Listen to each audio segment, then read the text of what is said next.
절기들에 대해 봄절기에 대해 특별히 나누게 되겠습니다. 오늘은 레위기 23장에 나오는 메시아의 절기들에 대해 봄절기에 대해 특별히 나누게 되겠습니다. 여러분 요세푸스에 대해 들어보셨나요? 예수님이 살아있었던 시간에 살았던 사람이고요. 요세푸스는 그 당시 예루살렘에 60만 명의 인구가 살았다고 기록하고 있습니다. 6월절 절기 때 세계 곳곳에 있는 유대인들이 다 예루살렘에 모여야 했기 때문에 250만 명의 사람들이 몰려왔을 것입니다. 당시 하루에 25만 마리의 양들을 희생 제물로 바쳤어야 했습니다. 자, 제가 사는 이 동네 사람들이 만약에 작은 장소에 다 모였다고 생각하면 상상이 되시나요? 자, 그 당시에 250만 명의 사람들이 예루살렘에 모여서 6월절 기쁨의 큰 잔치를 벌인 것입니다. 이제 저는 과거로 여러분과 함께 돌아가서 절기에 대해 설명해 드리겠습니다. 자, 하나님께서 절기들을 불시에 우리에게 주셨을까요? 영원부터 그분께서 다 계획했다는 것은 한번 생각해 보신 적이 있으신가요? 하나님께서 모든 것을 완전히 지배하고 계심을 믿습니까? 하나님께서 직접 다 계획하셔서 내가 나의 아들이 언제 죽을지도 정했다. 몇 시에 죽을지도 정했다. 아들이 죽을 때 어떤 노래까지 부를지 내가 정하겠다라고 하시는 것이죠. 저는 히브리 관점으로 여러분에게 오늘 설명해 드리겠습니다. 여러분들이 모르는 것들을 설명할 수는 있겠어요, 오늘? 그렇지만 3000년 이상의 시간 동안 유대교에서는 있어 왔던 일들입니다. 마지막 만찬을 아시지요? 말씀에 보면 제자들이 찬송을 부르며 감람산으로 올라갔다는 말씀이 있어요. 그런데 그때 어떤 가사를 불렀는지 알아낼 수가 우리가 있는 것입니다. 그 찬양을 유대인들은 3000년 이상 동안 불러왔기 때문이에요. 자, 어떤 찬양을 불렀는지, 마지막 가사가 무엇이었는지 제가 알려드릴게요. 제자들은 예수님이 넘겨지고 버려진 것을 다 보던 장본인들이었습니다. 그래서 저는 히브리 뿌리의 관점으로 오늘 여러분께 나누는 것입니다. 오늘 제일 중요한 말씀은 레위기 23장 1절부터 2절 말씀이에요. 이 말씀이 중요한 이유는요, 여러분들이 절기, 그러니까 영어로는 잔치라 그러는데 그 절기라는 말을 들을 때 어떤 생각을 하게 되십니까? 아무도 풍성한 음식을 생각하실 거예요. 하지만 그것은 잘못된 영어 성경 번역입니다. 스트롱에 용어 새긴 책을 가지고 계신 분들은 참고하시길 권면합니다. 레위기 32장, 죄송합니다. 레위기 23장 1절부터 2절. 여호와께서 모세에게 말씀하여 이르시되 이스라엘 자손에게 말하여 이르라. 이것이 나의 절기들이니 너희가 성회로 공포할 여호와의 절기들이니라. 절기라는 단어는요, 스트롱의 용어 색인에 따르면 4150의 숫자이며 모에드라고 합니다. 문자적으로는 약속이라는 뜻입니다. 마치 하나님께서 타이머를 가지고 내가 절기들을 창조하고 그리고 그날에 이스라엘에 나타나겠다. 역사적으로 내가 함께하는 시간으로 약속하겠다 하고 시간을 재시는 것 같은 것이죠. 절기는 하나님의 고정된 시간이며 시즌이 되는 것입니다. 또한 축제, 합의 또는 약속에 의해 고정이 된 것, 암시적으로 지정된 시간에 만나는 것이며 결혼을 위해 약혼하는 시간입니다. 누군가와 약속을 정하고 그 약속을 지키는 것은 중요하지요. 특별히 결혼하려고 하는데 결혼식에 안 나타나면 그것은 정말 안 되는 것입니다. 그것처럼 절기는 합의에 의해 고정된 약속이며 일정한 시간입니다. 약혼하는 약속을 해놓고 모르는 사람은 없겠지요? 그것처럼 우리는 절기를 이해하는 것이 매우 중요한 것입니다. 지금 보고 계시는 지도가 무엇에 관한 것이냐면요, 다른 시간대를 색깔별로 보여주는 지도예요. 시간대가 바뀌는 경계선에 혹시 살아보신 적이 있으신가요? 저는 캔사스 주의 가든시티라는 도시에 살았었는데 그때 거기에 많은 분들이 두 가지의 시계를 가지고 살으셨어요.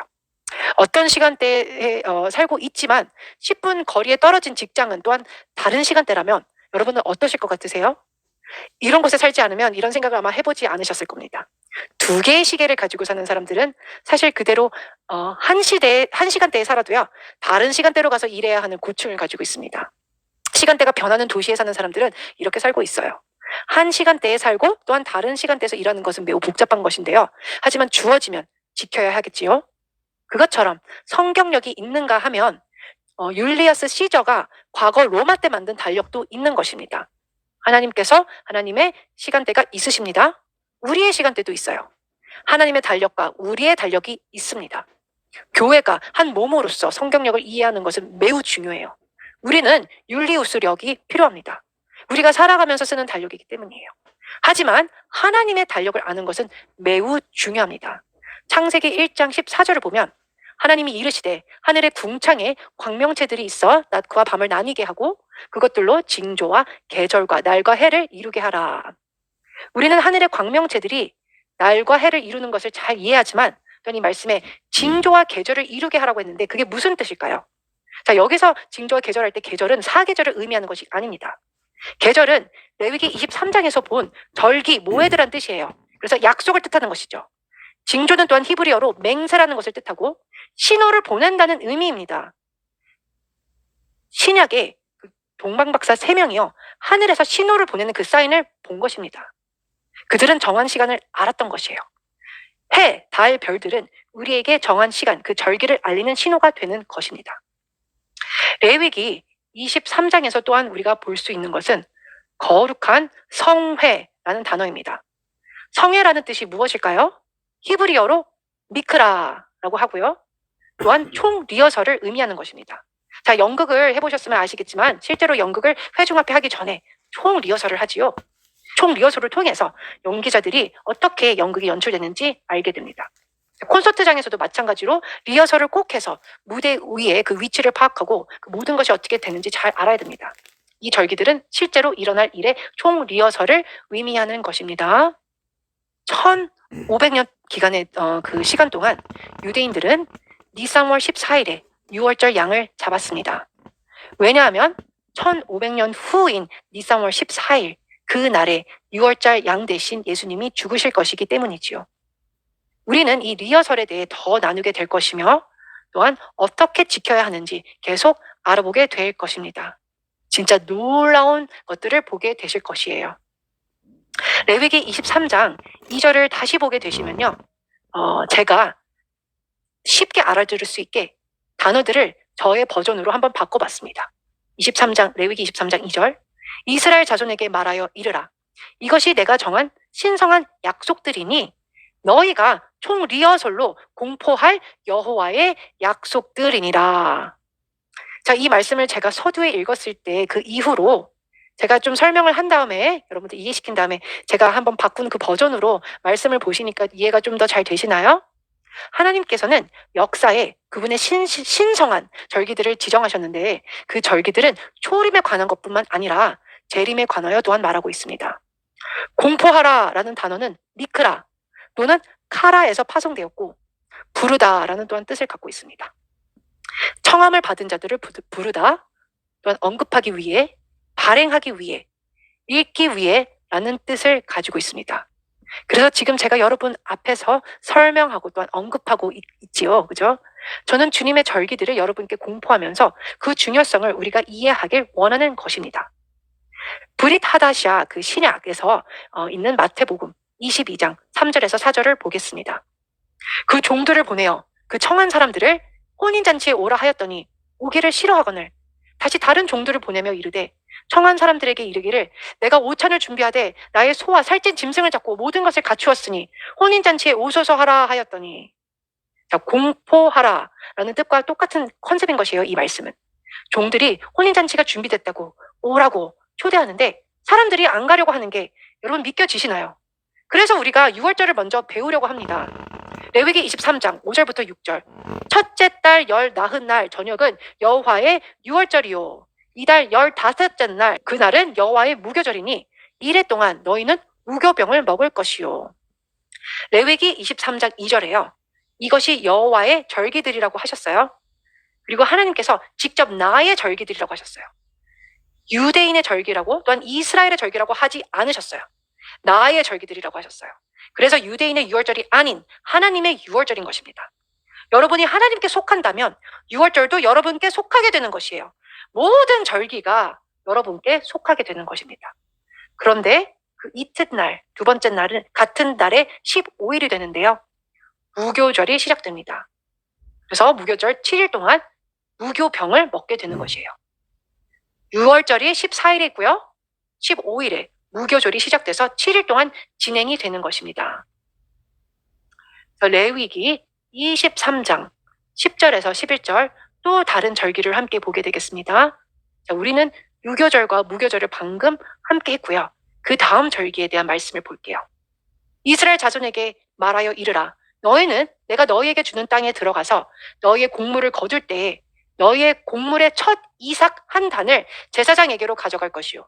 제사장은 너희를 위하여 그 단을 여호와 앞에 기쁘게 받으심이 되도록 흔들되. 자, 언제 흔들게 된다고 하죠? 네, 그때가 안식일 이튿날에 흔들 것이며. 자, 초실절에 대한 말씀을 우리가 봤는데요. 초실절은 봄에 보리 추수를 할 때입니다. 초실절은 무교절을 지낼 때 그 안에 포함된 절기예요. 자, 니산월 14일에 6월절, 니산월 15일은 7일 동안 진행되는 무교절이 시작되는 것입니다. 그리고 안식일 이튿날인 니산월 16일이 초실절이 되는 것입니다. 초실절 후에 또한 어떤 절기가 오는지 레위기 23장 15절에서 17절을 볼게요. 안식일 이튿날, 곧 너희가 유호제로 곡식단을 가져온 날부터 세어서 7 안식일의 수효를 채우고 7 안식일 이튿날까지 합하여 50일을 계수하여 새 소제를 여호와께 드리되 너희의 처소에서 10분의 2 에바로 만든 떡 2개를 가져다가 흔들지니 이는 고운 가루에 누룩을 넣어서 구운 것이요 이는 첫 요제로 여호와께 드리는 것이며. 무교절은 누룩이 없는 빵이었지만 오순절 때는 누룩을 넣은 빵을 사용합니다. 대부분의 사람들은 유대인들이 1500년 동안 오순절을 지킨 것을 모르고 있어요. 오순절은 영어로 펜타코스트라고 하는데 펜타라는 뜻은 50이라는 것입니다. 하나님께서 이스라엘 백성에게 50일을 세라고 명령하셨어요. 유대인들이 어떻게 보면 첫 오순절파가 된 것이죠. 오늘날의 오순절파, 오순절 교단에서는 오순절을 과연 얼만큼 지킬까요? 하지만 유대인들은 여전히 3000년 동안 지켜왔던 것입니다. 사실상 3500년 동안 지켜온 것이에요. 오순절 때도 그들이 무엇을 하는지 조금 이따가 더 자세히 나누겠습니다. 신명기 16장 16절을 한번 같이 볼게요. 너희 가운데 모든 남자는 1년에 3번, 곧 무교절, 자, 맞자 무교절, 또한 칠칠절, 그때 오순절이죠. 히브리어로 샤봇, 또 초막절, 그때는 수꽃이라고 부릅니다. 그 3번 내 하나님 여호와께서 택하신 곳에서 여호와를 배웁되 빈손으로 여호와를 배웁지 말고. 자, 절기들에 또한 다른 이름들이 있습니다. 마치 아버지가 다른 사람에게는 또한 형제가 될 수 있고 아들이 될 수 있고 남편이 될 수 있는 것처럼 말입니다. 절기마다 다른 이름들이 있는데 그 이유는 이름마다 매우 중요한 의미가 있기 때문입니다. 자, 다시 말씀드리지만 절기가 되면 250만 명의 사람들이 방금 읽은 그 구절에 세 개의 절기에 예루살렘에 모이게 되는 것입니다.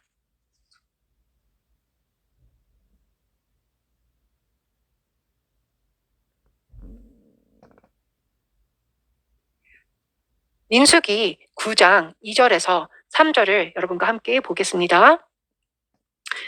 이스라엘 자손에게 6월절을 그 정한 기일에 지키게 하라. 그 정한 기일, 곧 이달, 14째 날 해질 때에 너희는 그것을 지키되 그 모든 율례와 그 모든 규례대로 지킬지니라. 정한 기일에 지키라고 하신 이유는요. 이 절기들이 특별한 것을 위한 총 리허설이기 때문입니다. 이 리허설들의 의식들과 의례를 알아야만 실제로 메시아가 누구인지를 6월절과 무교절을 통해 보기 시작하게 되는 것입니다. 이스라엘 백성들이 절기 때 무엇을 했는지 한번 볼게요. 누룩이 없는 빵을 만들어야 했기 때문에 유대인 가정들이 몇천 년의 시간 동안 봄에 대청소하는 그런 일례가 생기게 된 것입니다. 무교절 바로 직전에 모든 유대인 가정이 몇천 년 동안 엄마와 아이들이 집에 있는 모든 누룩을 제거하는 그런 의례를 했어요. 모든 것을 다 치우고 다 정돈합니다. 집에 있는 모든 누룩을 찾기 위해 모든 식구들이 구석구석 살피지요. 지금 보시는 그림은 마지막 만찬의 그림인데요. 예수님이 가지고 계신 빵이 부풀어 오는 빵을 가지고 있는 것을 여러분 보시고 계십니다. 아니, 무교절인데 왜 누룩이 들어간 빵을 드시겠어요? 이 그림은 헬라 이방인의 컨셉으로 그린 그림입니다. 부풀어 오른 빵을 먹는 게 아닌 이때 무교병인 맞자를 먹었겠지요. 그죠?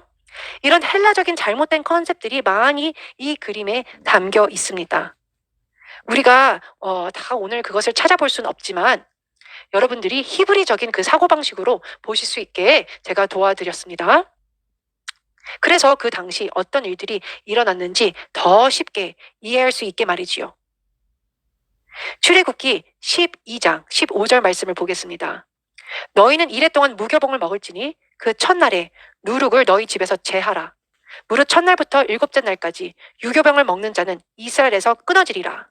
자, 그래서 주님은 절대 누룩이 들어간 빵을 그날 드시지 않았었겠지요. 그죠? 출애굽기 13장 7절을 여러분들 함께 보겠습니다. 이래 동안에는 무교병을 먹고 유교병을 내게 보이지 아니하게 하며 내 땅에서 누룩을 내게 보이지 아니하게 하라. 이스라엘 백성은 정말 모든 가정과 모든 도시에 있는 누룩을 문자 그대로 다 제거한 것입니다. 흥미로운 사실은요, 가정의 아버지가 하는 일입니다. 누룩을 제거하는 것을 자녀들이랑 함께 재미있는 방법으로 하는 것이에요. 왜냐하면 하나님이 명령하신 것이기에 누룩 제거하는 중요성을 자녀들에게 가르치고 싶은 것이었습니다.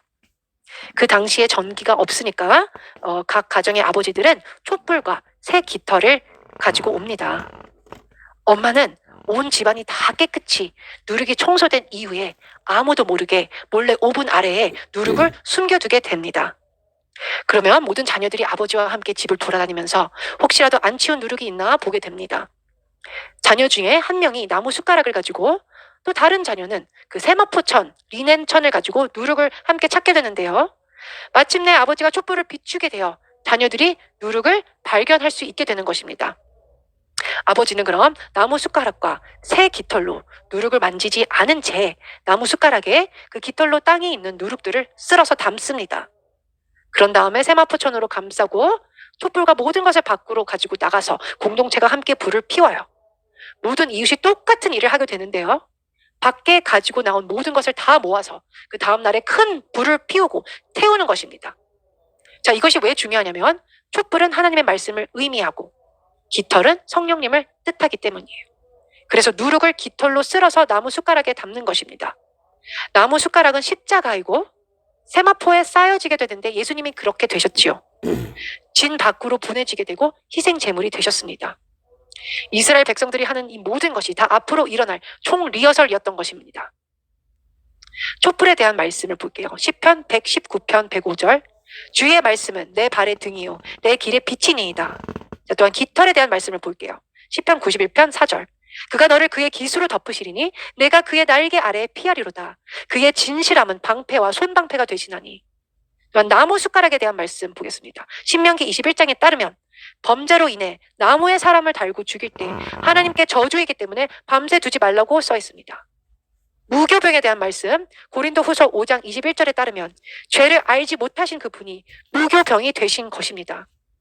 세마포천에 대한 말씀 마가복음 15장에 보면 세마포천을 가져와 죽은 예수님의 몸을 싸게 됩니다. 그리고 나서 히브리서 13장 13절에 보면 영문 밖으로 내쫓아지게 되는 것입니다. 예수님께서 성전에 장사하는 그 상을 둘러엎은 말씀을 다 아시지요? 그런데 언제 그 일이 일어났는지 아시나요?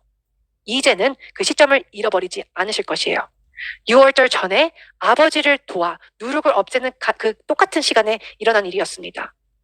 6월절은 코앞이었고 예수님께서 성전에 들어가사 성전 안에서 매매하는 자들을 내쫓으시며 돈 바꾸는 자들의 상과 비둘기 파는 자들의 의자를 둘러 엎으셨어요. 이 사건이 언제 일어났는지는 이제 절대 잊지 못하실 거예요.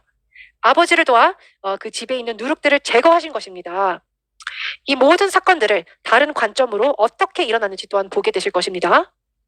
무교절 전에 이스라엘 각 가정이 아버지를 도와 모든 누룩을 그의 집에서 제거하는 것을 봤습니다. 자, 우리는 다 무엇일까요? 하나님의 전입니다. 베드로전서 2장 5절. 너희도 산돌같이 신령한 집으로 세워지고 예수 그리스도로 말미암아 하나님이 기쁘게 받으실 신령한 제사를 드릴 거룩한 제사장이 될지니라. 고린도전서 3장 16절 17절을 보시면 우리가 다 하나님의 성전입니다. 그럼 하나님께서 우리가 우리의 삶에서 무엇을 하길 원하실까요? 누룩을 제거하는 것을 원하십니다. 고린도전서 5장에 의하면요. 고린도 그 교회에 누룩이 있었습니다. 1절에 너희 중에 심지어 음행이 있다 함을 들으니 또한 2절에 보면 그리하고도 너희가 오히려 교만하여져서, 자, 누르기 교만하다는 것을 뜻하겠지요. 6절에 가서는 너희가 자랑하는 것이 옳지 아니하도다. 적은 누르기 온 덩어리에 퍼지는 것을 알지 못하느냐라고 합니다. 화면에 맞자가 보이시지요? 줄무늬도 보이시고 또한 무늬들, 구멍들이 보입니다. 맞자에 담긴 의미들이 있어요. 고린도전서 5장 7절에서 8절을 보시면 너희는 누룩 없는 자인데, 그러니까 우리도 맞자라는 뜻입니다. 새 덩어리가 되기 위하여 묵은 누룩을 내버리라. 문자 그대로 우리도 맞자예요. 우리가 누룩 없는 자라는 것입니다. 우리의 유월절 양 곧 그리스도께서 희생되셨느니라. 이러므로 우리가 명절을 지키되, 자, 주님께서 우리가 절기를 지키실 원하시는 것입니다. 주님은 유월절을 지키시길 원하시는 것입니다. 출애굽기 12장 3절부터 6절. 3절에 너희는 이스라엘 온 회중에게 말하여 이르라. 이달 열흘에 10일을 말하는 것이에요. 너희 각자가 어린 양을 취할지니 각 가족대로 그 식구를 위하여 어린 양을 취하되. 그리고 5절 6절에는요. 너희 어린 양은 흠없고 1년 된 수컷으로 하되 양이나 염소 중에서 취하고 이달 열 나흔 날까지 간직하였다가 해질 때에 이스라엘 회중이 그 양을 잡고. 이 구절들 속에서 그 다른 날들을 우리가 볼 수 있어요. 이달 열흘 10일에 양을 취하고 또한 며칠 동안 데리고 있어야 되는 거죠? 4일 동안입니다. 아담으로부터 예수 그리스도까지 4,000년의 시간이 흘렸고 어린 양은 제물로 죽이기 전에 4일 동안 데리고 있어야 되는 것입니다. 주님께서는 하루가 1000년이라고 하셨어요. 출애굽기 12장 4절에 그 어린 양에 대하여 식구가 너무 적으면 그 집의 이웃과 함께 사람의 수를 따라서 하나를 취하며 각 사람이 먹을 수 있는 분량에 따라서 너희 어린 양을 계산할 것이며. 보통 10명이 한 마리의 양을 먹었습니다. 그렇기 때문에 250만 명의 사람들이 유월절을 함께 보낼 수 있었고 20만 마리의 양을 죽였었지요. 브릿 하다시아, 그 신약의 요한복음 12장 1절 2절 보겠습니다. 6월절 엿새 전에, 그러니까 6월절이 니산월 14일이지요. 엿새 전이니까 이때는 니산월 8일입니다. 예수께서 베다니에 이르시니 이곳은 예수께서 죽은 자 가운데서 살리신 나사로가 있는 곳이라. 거기서 예수를 위하여 잔치할세 마르다는 일을 하고 나사로는 예수와 함께 앉은 자 중에 있더라. 나사로가 죽었다가 살았다는 소식을 들으면 여러분들도 가서 보고 싶지 않으시겠어요? 저 같으면 안 믿겨지는데 가서 확인해 봐야지 라고 할 것입니다. 유대인의 하루는 해가 저물 때 시작됩니다. 그래서 이날은 사실상 8일에서 9일로 가는 시점이 되는 것이에요. 8일 저녁인 것입니다. 많은 유대인들이 예수님을 보러 온 것뿐만 아니라 죽었다가 살아난 나사로를 보러 왔습니다. 그런데 대제사장들이 나사로를 죽이려고 모의하고 있었습니다. 그들은 참 어리석었어요. 다시 죽여도 예수님은 다시 살릴 수 있는데 말이지요. 요한복음 12장에서 13절 말씀 함께 하도록 하겠습니다. 그 이튿날은요 9일에서 10일로 넘어가는 날이에요. 명절에 온 큰 무리가 예수께서 예루살렘으로 오신다는 것을 듣고 종려나무 가지를 가지고 맞으러 나가 외치되 호산나 찬송하리로다 주의 이름으로 오시느니 곧 이스라엘의 왕이시여 하더라. 흥미로운 부분을 좀 알려드릴게요. 25만 마리의 그 양을 유월절에 잡기 때문에 성전으로 양들을 그 전에 다 데리고 오게 됩니다. 예수님 시대 당시 성전이 이렇게 생겼었어요. 서쪽이 성전 뒤쪽이고 동쪽으로 성전이 향해 있죠. 그리고 여러분 북쪽과 남쪽이 보이십니다. 베들레헴에서 키운 그 양들이 니산월 10일에 희생 제물로 성전으로 다 오게 되는 것이에요. 베들레헴은 남쪽에 위치해 있어요.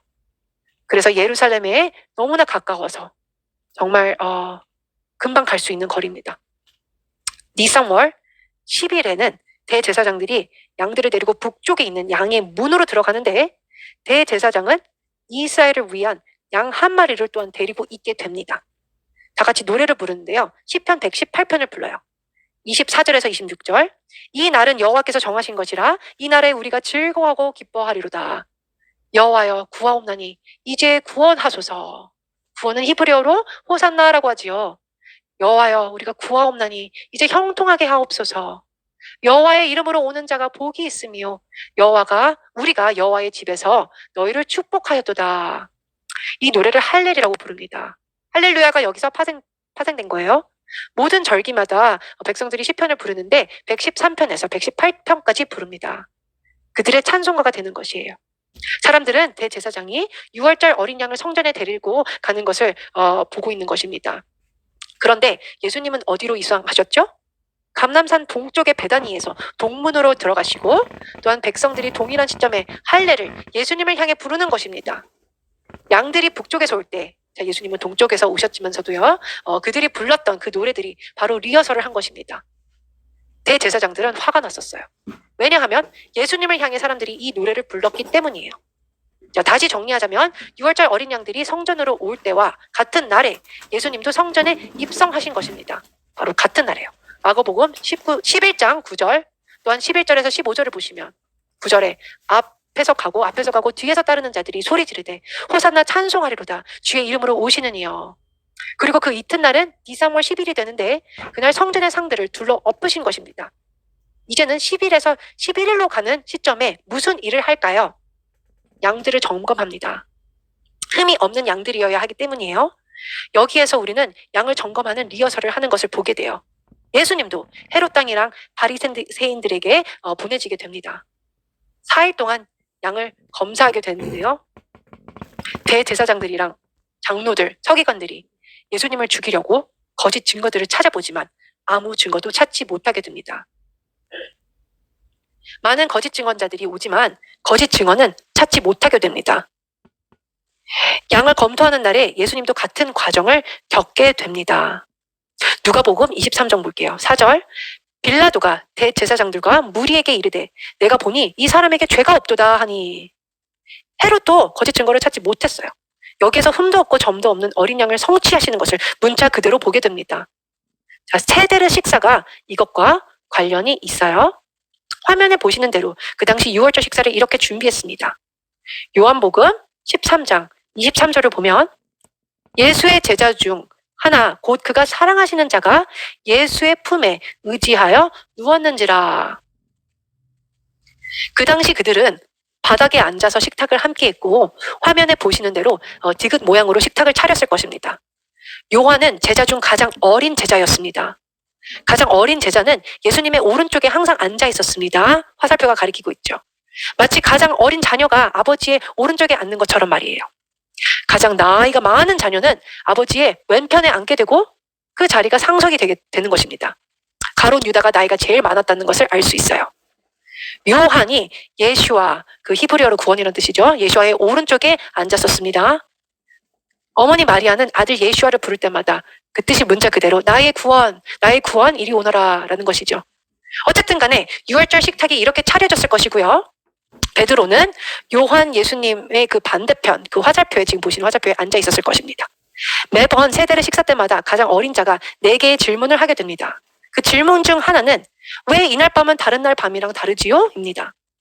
리허설을 할 때 하나님께서 자녀를 통해 왜 이날 밤이 다른 날 밤이랑 다르냐고 물어보게 하는지 그 중요성을 보고 계시나요? 왜 다른 날 밤에는 누룩이 있는 빵이나 없는 빵을 먹어도 되는데 이날 밤만큼은 누룩이 없는 빵만 먹나요? 다른 날 밤은 여러 가지 나물들도 먹을 수 있는데 왜 이날 밤은 쓴 나물만 먹지요? 다른 날에는 소금물에 안 찍어 먹는데 이날은 왜 소금물에 2번 찍어 먹지요? 다른 날은 앉아서 먹는데 왜 이날은 옆으로 기울어서 기대서 먹지요? 자, 왜 유대인들이 기대서 먹을까요? 이것은 애굽에서 종살이했던 컨셉에서 나온 것입니다. 종들은 절대로 기대서 먹을 수 없어요. 서서 먹어야 합니다. 기대서 먹는다는 것은 이제는 그들이 자유인이라는 뜻인 것입니다. 요한만 기대서 먹은 것이 아닌 모두가 기대서 먹은 것입니다. 왜냐하면 이제는 기울여서 편하게 자유인으로서 먹을 수 있다는 유대인들의 또한 태도인 것입니다. 출애굽기 12장 7절부터 10절 보겠습니다. 그 피를 양을 먹을 집 좌우 문설주와 임방에 바르고 그 밤에 그 고기를 불에 구워 무교병과 쓴 나물과 아울러 먹되 날것으로나 물에 삶아서 먹지 말고 머리와 다리와 내장을 다 불에 구워 먹고 아침까지 남겨두지 말며 아침까지 남은 것은 곧 불사르라. 자, 왜 불에 구워 먹어야 하는 것일까요? 예수와의 희생을 설명하는 것입니다. 번제물이 되셨었지요. 그럼 왜 물에 삶으면 안 되나요? 우리는 하나님의 말씀에 물을 타서 희석시키면 안 됩니다. 왜 무교병을 먹었을까요? 그분이 죄가 없으셨기 때문입니다. 그럼 왜 쓴나물과 함께 먹을까요? 그가 쓴 고통을 경험했기 때문이에요. 왜 남은 것은 다음날 아침에 불사르지요? 다시 말씀드리지만 그분이 그 희생양이었기 때문입니다. 세데르 식사할 때 왜 기대서 먹을까요? 자유인이기 때문입니다. 세데르 접시의 샘플을 여러분 지금 보고 계십니다. 자, 정강이뼈가 나와요. 정강이뼈를 우리 함께 하게 됐는데 그것은 희생된 양을 의미합니다. 또 쓴 나물은 종살이와 관련이 있죠. 그때를 기억하며 이스라엘 백성들만 종살이를 한 것이 아닌 주님도 희생하셨음을 기억하는 것이에요. 하루셋은 특별한 디저트고요. 사과, 견과류, 계피가루로 만들어졌습니다. 사람들이 이것은 마치 피라미드를 건축할 때 썼던 역청을 상징한다고 합니다. 또한 이것은 우리가 어려울 때 하나님을 의지하면 마침내는 하나님의 그 선하심, 달콤함을 삶 속에서 맛볼 수 있음을 의미합니다. 로베인 상추는 애굽에서의 날들, 세상에서의 경험들을 상기시킵니다. 파슬리는 소금물에 찍어 먹는데요. 파슬리는 어린 양의 피를 찍어 문지방에 바른 우슬초를 상기시킵니다. 어린 양은 문설주에서 완전히 죽임을 당하고 그 피는 물이 고이면 내려가는 그 도랑에 이렇게 고이게 되는데 백성들은 우슬초를 그 고랑에 있는 피에 적셔서 문지방에 바른 것입니다. 또한 구운 계란이 나오는데요. 구운 계란은 추가적으로 죽인 어린 양을 의미합니다. 어린 양이 더 추가적으로 필요한 것이 있을 수 있는데 한 마리 더 죽일 수 있었습니다. 또한 구운 달걀은 성전의 파괴를 의미합니다. 성전이 언제 파괴됐는지 아시나요?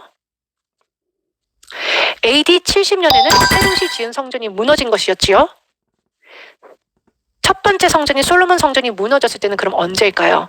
BC 587년이었습니다. 첫 번째 성전은 BC 587년 아부월 9일에 무너진 것입니다. AD 70년에도 아부월 9일에 성전이 무너졌어요. 같은 날이었죠. 자, 왜 같은 날에 무너진 줄 아세요?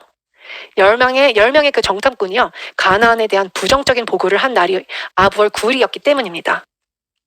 그것뿐만 아니라 1290년에 모든 유대인들이 영국에서 아부월 9일에 추방당했습니다. 1492년에는 스페인에서 모든 유대인들이 아부월 9일에 추방당했지요. 세계 1차 대전이 아부월 9일에 시작했어요. 히틀러가 유대인들을 죽이라는 공포를 내릴 때도 아부월 9일이었습니다. 가자 지구에서 모든 유대인들을 추방시킬 때도 아부월 9일 해가 지는 시간이었습니다. 이런 사실들은 성경역으로만 알 수 있는 것입니다. 우리가 쓰는 달력으로는 알 수가 없어요. 연결고리들을 찾을 수가 없는 것입니다. 그렇기 때문에 성경역과 함께 가길 원하는 것입니다. 그래서 무슨 일들이 일어났는지 알 수 있고 이런 일들은 하나님의 것이에요. 즉흥적인 일들이 아닌 것입니다. 자, 파슬리는 눈물과 피에 적셔진 우슬초를 뜻한다고 했고 마자는 죄 없으신 메시아를 뜻합니다. 우리는 쓴나물을 먹으며 그분의 가셨던 길을 경험해 봅니다. 정강이뼈는 희생된 어린 양을 의미하고 구운 달걀은 무너진 성전을 의미한다고 했어요. 하루셋은 노예에서의 해방의 기쁨을 뜻합니다. 출애굽기 6장 6절에서 7절 볼게요. 그런데 여러분들이 아시는지 모르겠는데 많은 분들이 6월절 세대를 식사 동안 한 잔의 포도주만 마시는 줄 아시는 분들도 계세요.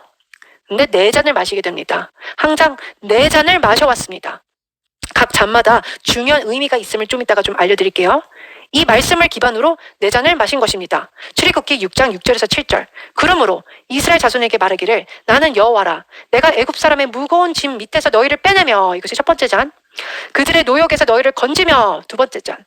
편팔과 여러 큰 심판들로서 너희를 속량하여 세 번째 잔. 너희를 내 백성으로 삼고 네 번째 잔.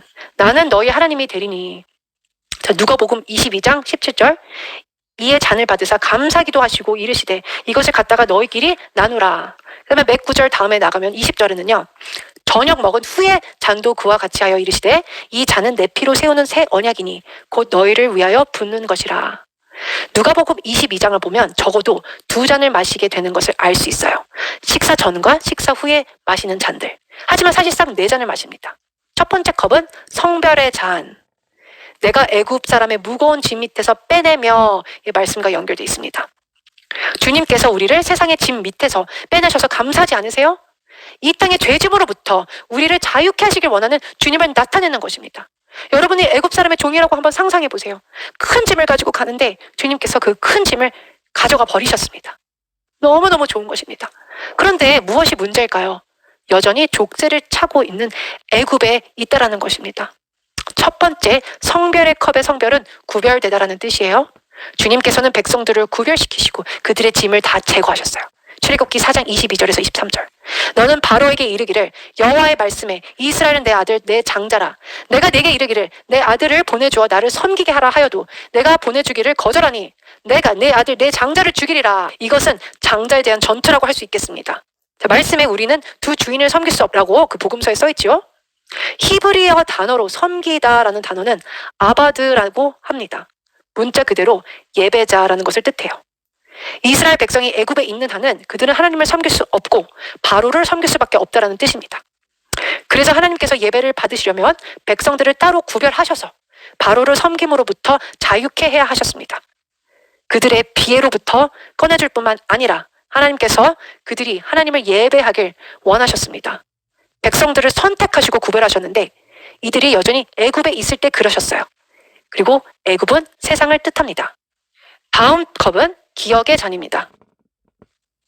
너희를 노역에서 건지며 라는 말씀과 연결됐어요. 짐을 빼내는 것뿐만 아니라 그 묶인 모든 사슬을 끊으시는 것입니다.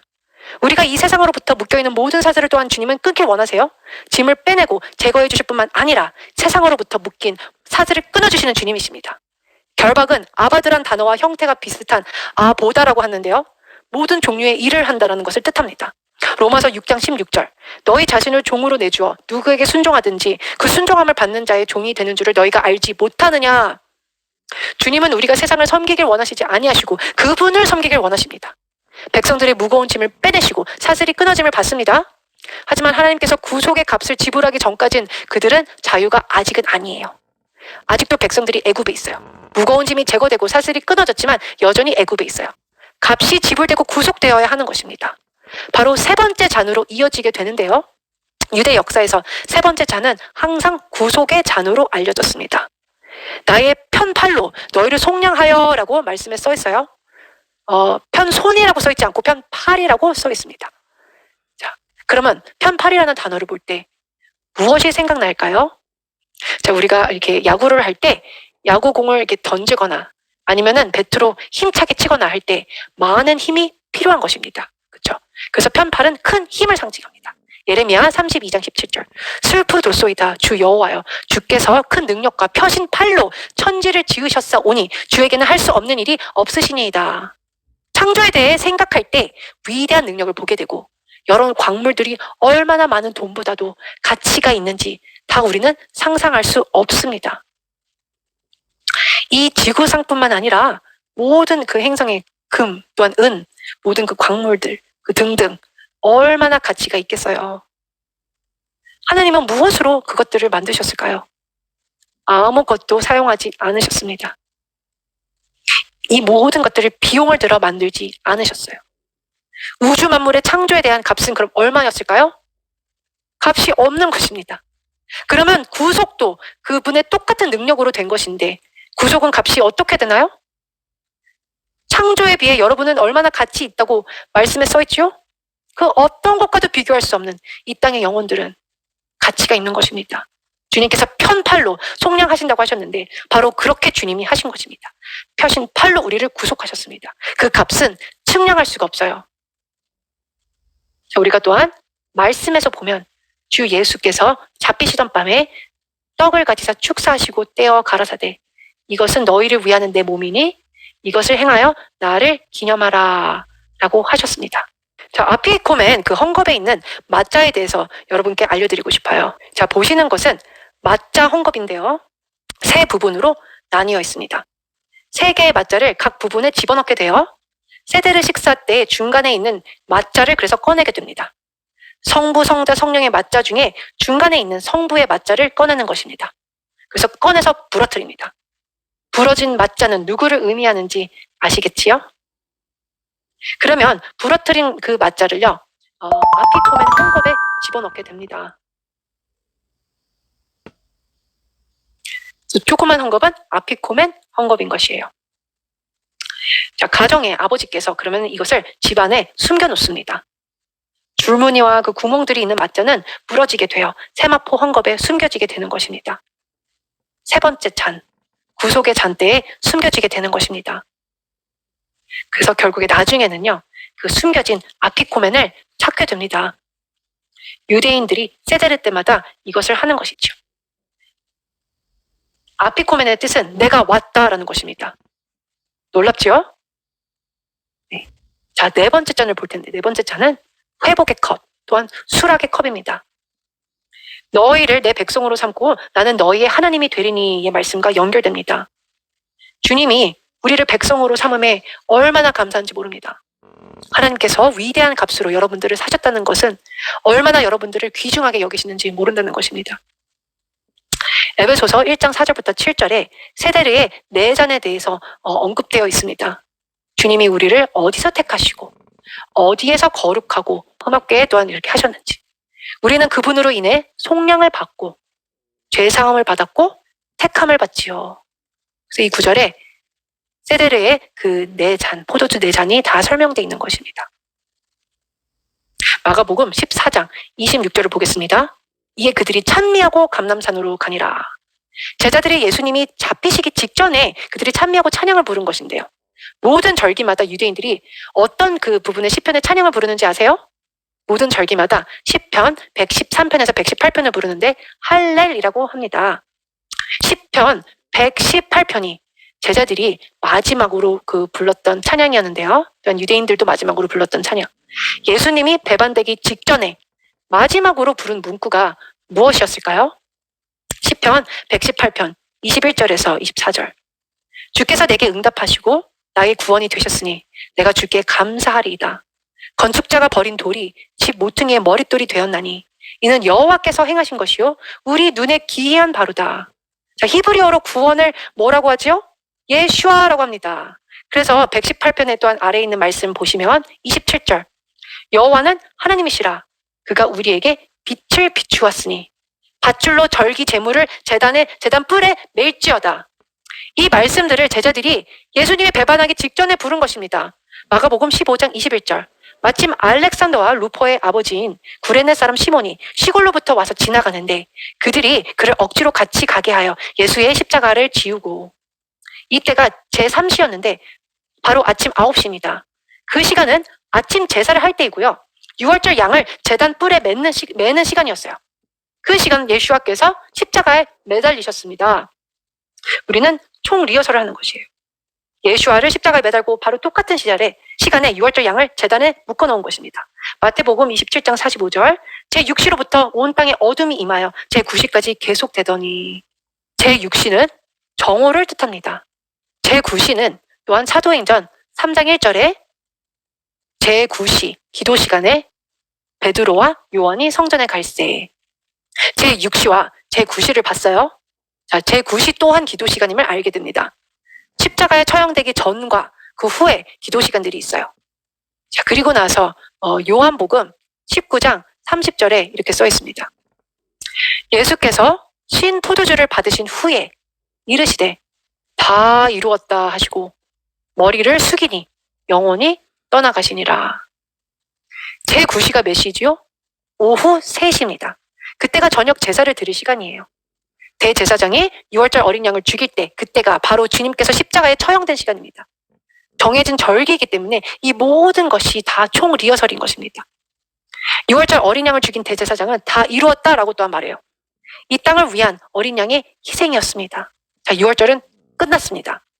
그런데 시편 118편에 이스라엘 사람들이 또 무슨 찬양을 했는지 한번 보겠습니다.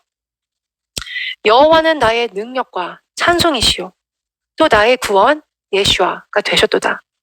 의인들의 장막에는 기쁜 소리, 구원의 소리가 있으며 여호와의 오른손이 권능을 베푸시며 여호와의 오른손이 높이 들렸으며. 예슈아께서 높이 들리셨지요? 이스라엘 백성들이 바로 부른 찬양이에요. 여호와의 오른손이 권능을 베푸시는도다. 요한복음 6장 35절 말씀을 보겠습니다. 예수께서 이르시되 나는 생명의 떡이니 내게 오는 자는 결코 줄이지 아니할 터예요. 나를 믿는 자는 영원히 목마르지 아니하리라. 마태복음 2장 1절을 보겠습니다. 헤롯 왕 때 예수께서 유대 베들레헴에 나심에 동방으로부터 박사들이 예루살렘에 이르러 말하되, 자, 베들레헴의 혹시 뜻을 아시나요? 두 단어 벳과 레쿰으로 구성됐고 빵집이라는 뜻이에요. 그래서 산떡 되시는 그분께서 산떡 또한 빵집에서 태어나신 것입니다. 레위기 23장 5절 6절 벌써 초반에 언급했었는데 다시 읽겠습니다. 첫째 달 열 나흔 날 저녁은 여호와의 유월절이요 이달 15째 날은 여호와의 무교절이니 이래 동안 너희는 무교병을 먹을 것이요. 우리는 메시아가 무교병이시고 죄가 없으신 것을 알고 있습니다. 히브리서 4장 15절을 볼게요. 우리에게 있는 대제사장은 우리의 연약함을 동정하지 못하실 이가 아니요 모든 이에 우리와 똑같이 시험을 받으신 이로되 죄는 없으시니라. 그분은 누룩이 없으십니다. 제가 여러분과 함께 6월절을 함께 나누었고 6월절이 어떻게 성취되는지 봤습니다. 이번엔 첫째 달 15일에 무교절이 어떻게 성취되는지 보겠습니다. 10편 16편 10절 이는 주께서 내 영혼을 수월에 버리지 아니하시며 주의 거룩한 자를 멸망시키지 않으실 것임이니이다.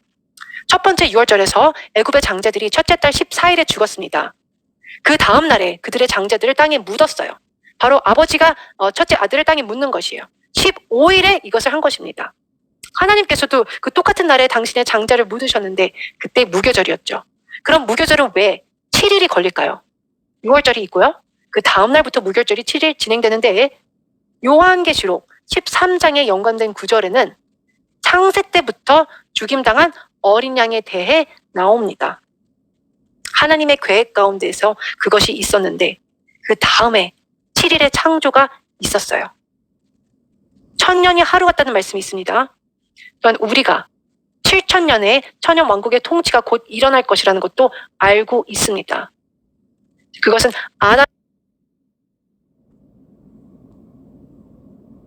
아담에서부터 그리스도까지 4000년의 시간이 흘렀고 그리스도 때부터 지금까지 2000년이 흘렀고 우리는 7번째 날 안식의 날에 들어가려고 하는 시점에 있습니다.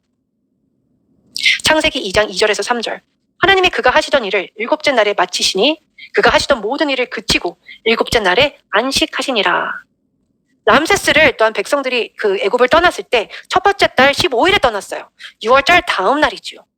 애굽 사람들은 그날 장자들을 땅에 묻었습니다. 애굽의 장자들이 땅에 묻힐 때 하늘 아버지도 그의 아들을 무덤에 묻었습니다. 마태복음 28장 1절 한번 보겠습니다.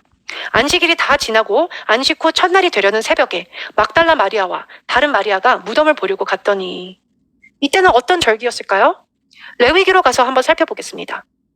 이스라엘 자손에게 말하여 이르라 너희는 내가 너희에게 주는 땅에 들어가서 너희의 곡물을 거둘 때에 너희의 곡물의 첫 이삭 한 단을 그것을 오메르라고 해요.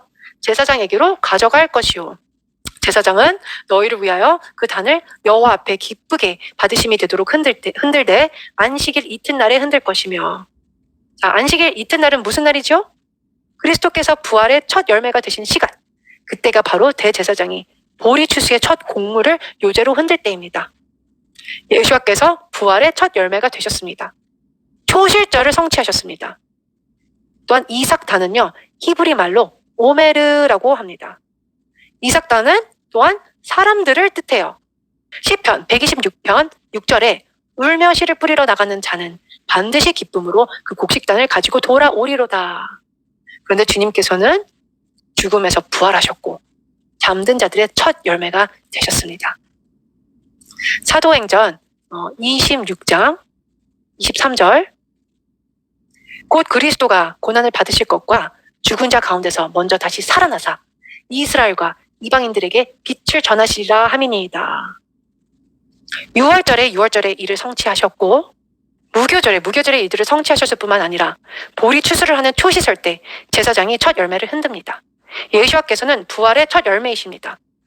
첫 열매는 성경 전체에 걸쳐 중요한 주제가 됩니다. 신명기 26장 1절에서 2절 보면 모든 소산의 만물은 하나님의 것입니다. 예수와께서 마리아의 첫 아들로 태어났고 하나님의 장자이며 모든 만물의 첫째, 죽은 자들 가운데서 가장 먼저 태어났고 부활한 자들의 첫 열매이시며 하나님의 창조의 시작이고 탁월한 분이십니다. 초실절을 성취하기 위한 초실절의 주인공이 되신 것이죠. 마태복음 27장 51절에서 53절 위에 성소 휘장이 위에로부터 아래까지 찢어져 둘이 되고 땅이 진동하며 바위가 터지고 무덤들이 열리며 자던 성도의 몸이 많이 일어나되 예수의 부활 후에 그들이 무덤에서 나와서 거룩한 성에 들어가 많은 사람에게 보이니라. 우리는 봄절기 때 보리 이삭을 추수해서 가장 좋은 이삭단을 성전으로 가져와서 하나님께 감사 제사 제물로 드리는 것을 봤습니다. 여기서 중요한 걸 알고 계셔야 되는데요. 첫 번째 이삭단은 다른 추수의 본보기가 되는 것입니다. 예수와께서는 죽음에서 부활하셨고 우리도 죽음에서 부활할 것을 믿습니다. 흥미로운 것은 누가복음 10장 2절에 추수라고 하는 그 단어예요. 이르시되 추수할 것은 많되 일꾼이 적으니 그러므로 추수하는 주인에게 청하여 추수할 일꾼들을 보내주소서 하라. 이스라엘은 농경사회였어요. 하나님께서는 백성들이 물리적인 추수와 영적인 추수를 통해 영혼들을 출수하길 원하셨습니다. 그저 단순하길 원하셨어요. 그리고 나선 이제는 오메르 카운팅을 하게 됩니다.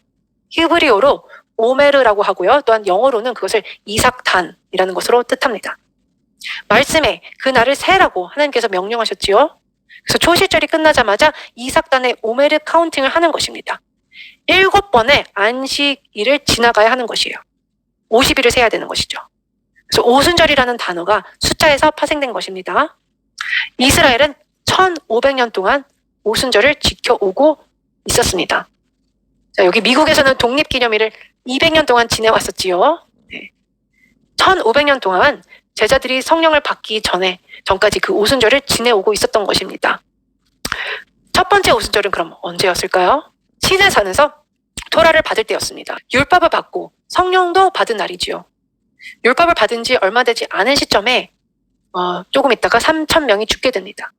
그런데 신약의 오순절에서는 3,000명이 구원을 받게 됩니다. 세피랏 하 오메르, 그것은 또한 오메르를 세다라는 뜻입니다.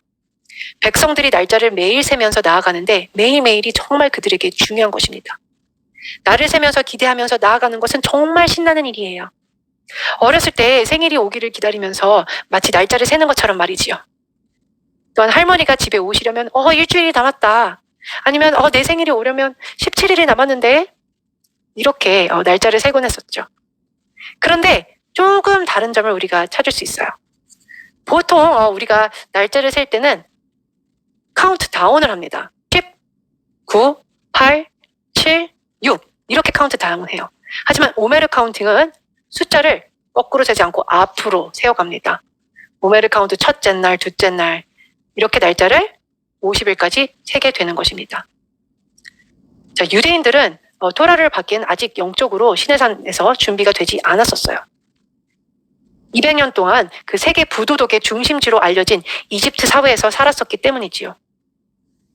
그런데 출애굽이라는 큰 모험을 하게 됩니다. 10가지 재앙이 여러분 상상이 가시나요? 홍해바다가 갈라지고 백성들에게 물리적인 자유가 임하는 것이죠.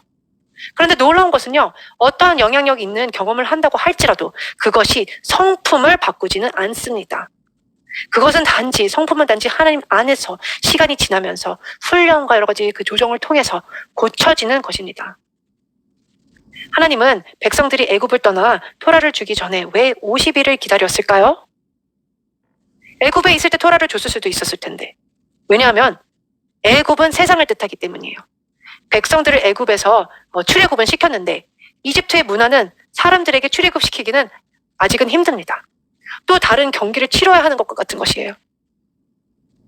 부자가 상점에서 물건을 훔친다고 한번 생각해 보세요.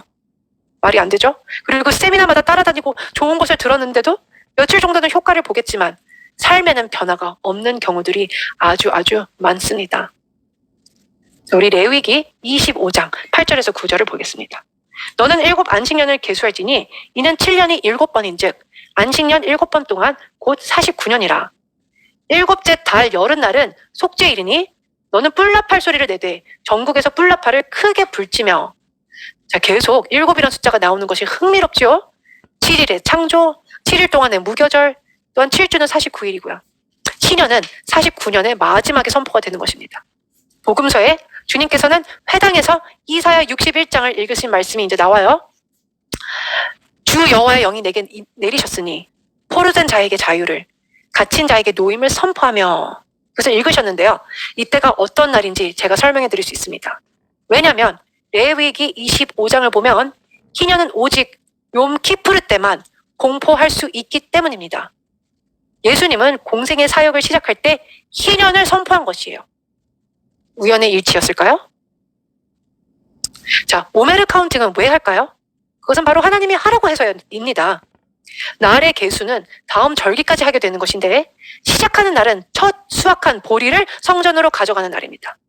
이스라엘 백성은 49일을 계수하고 그 다음 날을 샤브옷으로 지키게 되는 것입니다. 샤브옷의 뜻은 오순절이에요. 50일이 되는 날에 지키는 것입니다. 전통적으로 오메를 계수할 때 영적인 능력을 키우게 되는 것이고요. 또한 우리가 샤브옷을 준비하게 되는 것입니다. 항상 무교절에 시작해서 오순절 샤브옷 때 마치게 되기 때문에 백성들이 애굽에서 시내산으로서의 그 여정을 우리가 항상 기억하게 되는 것입니다. 왜냐하면 시내산에서 토라를 받았기 때문이에요. 이 땅에서 우리가 메시아랑 걸으면서 부활의 삶으로서의 여정을 할 때 이것을 꼭 기억해야 하는 것이고요. 또한 앞으로 올 추수에 대해 기도하면서 준비해야 하는 것입니다. 6월절 무슨 추수를 한다고 제가 얘기했었죠? 보리 추수입니다. 오순절은 그럼 밀 추수를 하게 됩니다. 자, 오메르 계수를 하는 것은 다음 수확을 향해 간다는 것이에요. 성령님께 시간을 내어드리는 시즌입니다. 6월절에 여정이 시작되고 우리의 구원 되신 예수아가 그때 상징이 되는 것입니다. 이 여정은 토라와 성령님을 받은 다음에 완성되는 것이에요. 이 두 절기 사이의 시간들은 하나님께서 사실상 우리 삶 가운데에서도 행하시는 일들을 돌이켜보는 것입니다. 오메르 계수 시에 예수님이 부활하신 것은 정말 중요한 일입니다. 부활 후에 제자들에게 나타나고 승천하신 날들이 다 오메르 계수할 때 일어난 일인 것을 여러분 아시나요? 어떤 사람들은 유대인들이 쓸모없는 짓을 한다고 해요. 오메르 계수한다는 것을 쓸모없다고 생각해요. 아니에요. 하나님께서는 매일매일 오메르를 계수하라고 하셨고 오순절까지 며칠이 걸리는지를 카운팅을 하는 것입니다. 오메르를 계수하는 첫날엔 마리아와 또한 엠마오로 가는 두 제자들을 예수님께서 만나셨습니다. 요한복음 20장 18절에 보면 막달라 마리아가 가서 제자들에게 내가 주를 보았다 하고 또 주께서 자기에게 이렇게 말씀하셨다. 이 말씀은 오메르 계수 시작하는 첫 주에 일어난 것입니다. 오메르 계수 9일째에는요. 도마에게 주님이 나타나십니다. 요한복음 20장에 보면 8일 후에 주님이 제자들이 있는 곳에 나타내세요. 예수님이 나타내실 때 오메르 카운팅은 계속 되고 있는 것입니다. 고린도전서 15장에 보면은요. 거기서 보면 500명에게 일시에 예수님이 나타나셨다고 써 있습니다. 부활 후 예수님은 오메르 카운팅하는 도중에 사람들에게 나타나신 것이에요. 요한복음 21장에 7명의 제자들이 물고기를 잡을 때에도 나타나셨어요. 그리고 언제 승천하셨지요? 40일째 때 승천하셨어요. 그것은 사도행전에서 볼 수 있습니다. 그런데 그때는 부활한 지 40일이 된 것뿐만 아니라 오메르 계수도 역시 40일째인 것입니다. 그래서 이것이 중요한 것이에요. 사도행전 1장을 보면 주님이 나타나셔서 예루살렘을 떠나지 말라고 제자들에게 말씀하셨어요. 아마도 제자들은 여전히 죽을까봐 염려하는 상황일 수는 있겠지만 그들은 오순절 때문에 예루살렘에 가야 한다는 것을 알고 있었습니다. 모든 이스라엘 백성들은 1년에 3번 예루살렘에 가야 한다고 하나님께서 명령하셨기 때문이에요. 하지만 제자들은 무섭고 예루살렘을 떠나고 싶어 했겠지만 주님께서는 떠나지 말고 오순절을 지키라고 하신 것입니다. 자, 사도행전 1장 9절의 말씀대로 예수님께서는 40일째에 승천하셨어요. 자, 우리가 계속 히브리 관점으로 보셨으면 좋겠는데요. 이스라엘 백성들이 날짜를 세는 방법을 한번 보세요. 41, 42, 43, 44. 숫자를 위로 세면서 올라갑니다. 그리고 오순절이 임할 땐 한 곳에 함께 있는 것이에요. 왜 한 곳에 다 함께 있었을까요? 하나님이 명령하셨기 때문입니다. 제자들뿐만 아니라 모든 유대인들이 예루살렘에 있어야 하는 것이었죠. 250만 명의 사람들이 예루살렘에 함께 있어야 하는 것이었습니다. 오메르 계수를 하는 것은 정말 중요합니다. 민수기 28장 26절 샤브옷 오순절을 말씀하는 구절이에요. 77절 처음 익은 열매를 드리는 날에 너희가 여호와께 새 소재를 드릴 때에도 성회로 모일 것이요 아무 일도 하지 말 것이며. 다시 말하지만 6월절은 보리의 첫 열매를 드리고요. 오순절은 밀의 첫 열매를 드리는 날입니다. 백성들이 성회로 모이는 것입니다. 성회는 왜 할까요? 총 리허설을 하는 것입니다. 신명기 16장 16절에 보면 백성들이 무엇을 할까요?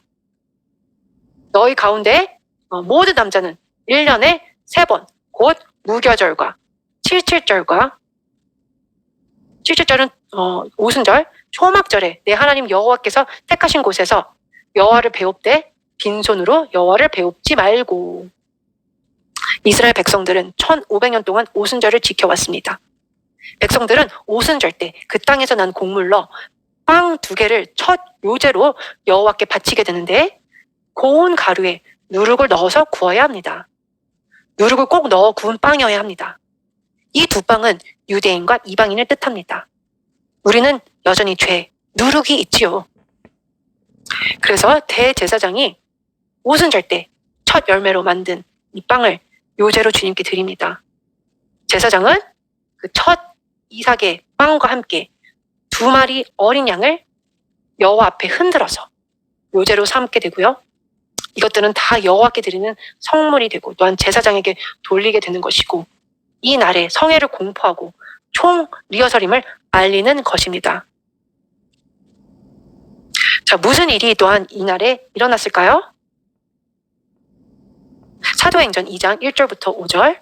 오순절 날이 이미 이름에 그들이 다 같이 한 곳에 모였더니 호련히 하늘로부터 급하고 강한 바람 소리 같은 소리가 있어 그들이 앉은 온 집에 가득하며 마치 불의 혀처럼 갈라지는 것들이 그들에게 보여 각 사람 위에 하나씩 임하여 있더니 그들이 다 성령의 충만함을 받고 성령이 말하게 하심을 따라 다른 언어들로 말하기를 시작하니라.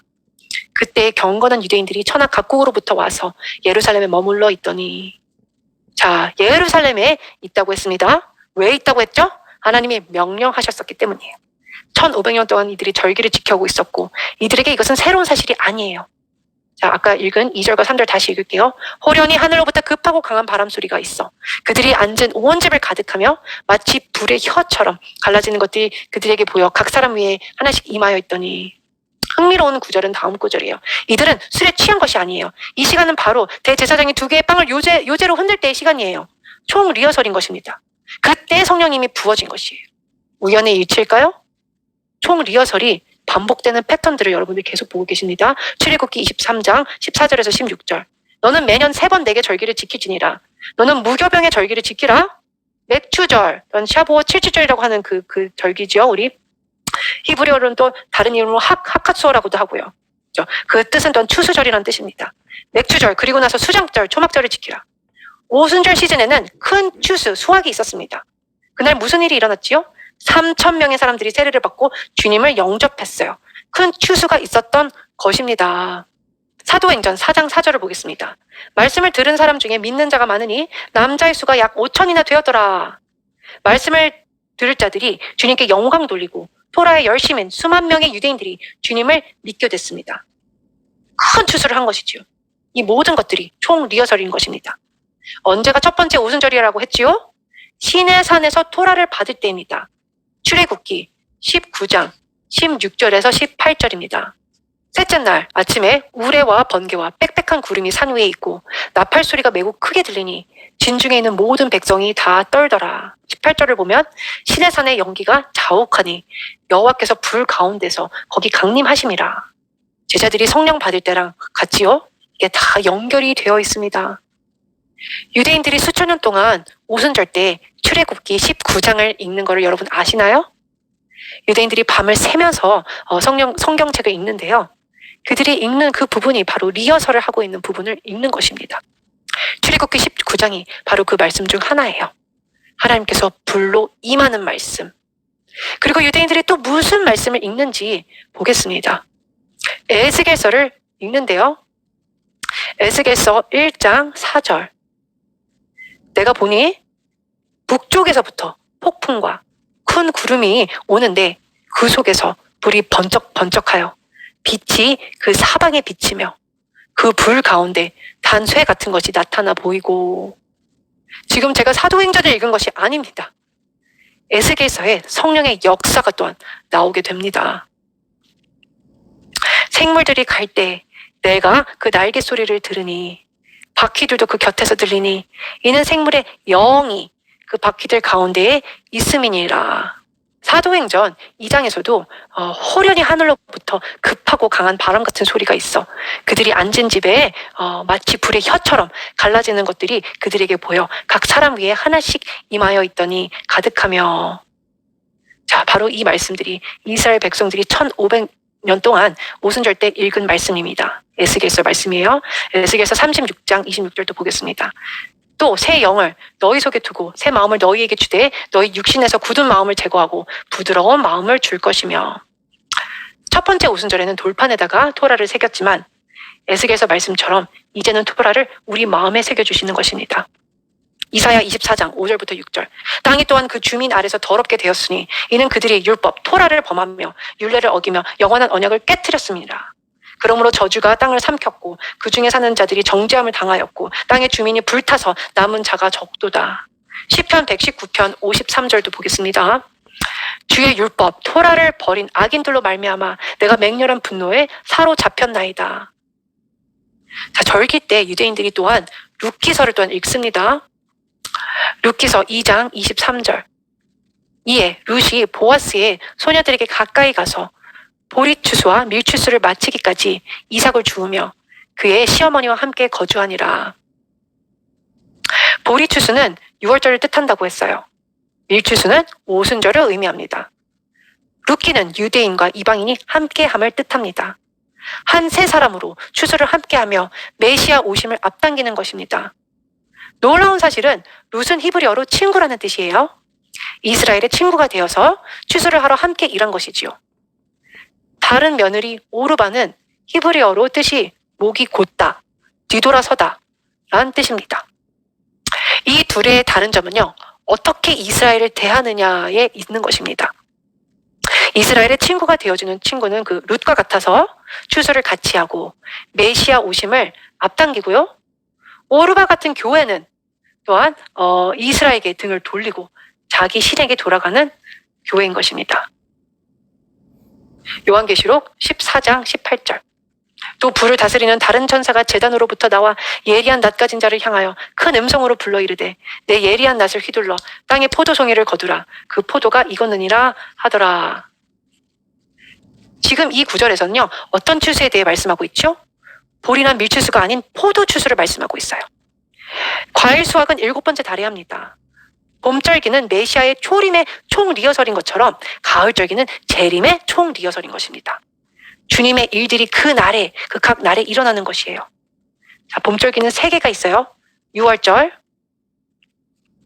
6월절은 6월절 때 십자가에서 성취됐습니다. 무교절은 무교절 때 무덤에서 성취됐고요. 초실절은 부활절 때 성취됐습니다. 오순절도 오순절 때 성취됐어요.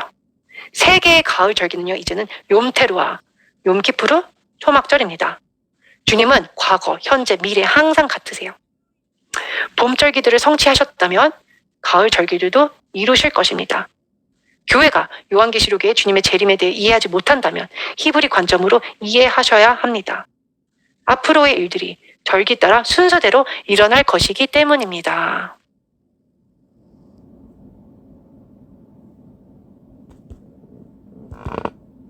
오늘 신약 첫 번째 시간인데요. 바로 신약에